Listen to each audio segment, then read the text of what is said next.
দর্শক আসসালামু আলাইকুম। সময়ের সংবাদে আপনাদের স্বামী মনির আহমেদ আজাদ। শুরু করছি দেশের গুরুত্বপূর্ণ একটি খবর দিয়ে।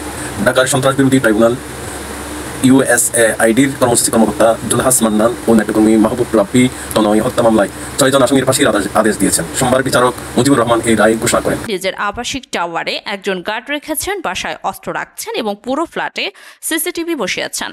সঙ্গে সঙ্গে তাকে বলা হয় গার্ড সরিয়ে নিতে, ক্যামেরাগুলো খুলে ফেলতে, বাসায় অস্ত্র রাখা থেকে বিরত থাকতে এবং অফিসিয়াল কোয়ার্টারে যে সামরিক নিয়মকানুন আছে সেগুলো মেনে চলতে। পরবর্তীকালে তার আচরণ আরও শৃঙ্খল হয়ে ওঠে। Director military intelligence brigadier general জগলুর তাকে বোঝানোর চেষ্টা করেন, কিন্তু তাতে কর্নেল জিয়া কোনো কর্ণপাত করেনি।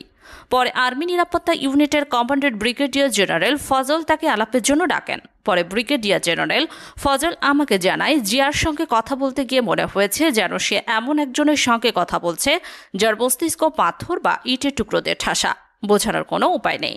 সাবেক সেনাপ্রধান জেনারেল ইকবাল করিমের লেখা থেকে আরও জানা যায়, ঢাকা সেনানিবাসের গুরুত্বপূর্ণ এলাকায় জিয়াউল হাসানকে অবাঞ্ছিত ঘোষণা করেছিলেন তিনি এও লেখেন, প্রধানমন্ত্রীর নিরাপত্তা উপদেষ্টা জেনারেল তারিক সিদ্দিক, প্রধানমন্ত্রীর মিলিটারি সেক্রেটারি ও অ্যাসিস্ট্যান্ট করলাম সেটা কেন? তার জবাব, গুলি করার পর নিহত ব্যক্তির মগজ ও রক্তের গরম ছিটে হাতে লাগলে দারুণ ফিলিংস অনুভব হতো। কে এই ভয়ানক খুনি? কে এই সিরিয়াল কিলার? আন্তর্জাতিক অপরাধ ট্রাইব্যুনালের চিফ প্রসিকিউটর অ্যাডভোকেট তাজুল ইসলামের এই বক্তব্যের সূত্র ধরে অনুসন্ধানে জানা গেছে, এই হিংস্র খুনি বরখাস্তকৃত সেনা কর্মকর্তা মেজর জেনারেল জিয়াউল হাসান 2009 থেকে 2015 সাল পর্যন্ত র্যাবের বিভিন্ন পদে কর্মরত থাকা অবস্থায় নিজের টিম নিয়ে এই খুনগুলো করেছেন তিনি। গুম করা ব্যক্তিকে খুন করতে তিনি বলতেন, গল্প করো অর্থাৎ ওকে খুন করো। এই সম্পর্কে অনুসন্ধান করতে গিয়ে জিয়াউল হাসানের নৃশংসতার অসংখ্য কাহিনী জানা গেছে।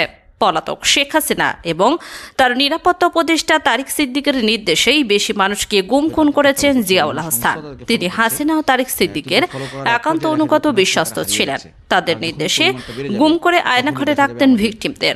সেখান থেকে বিভিন্ন কায়দায় খুন করে লাশ গুম করে দেওয়া হতো।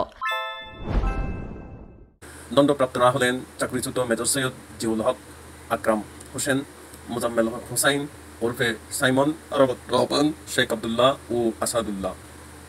এর মধ্যে মেজর জিয়া ও আকরাম পলাতক হয়েছেন।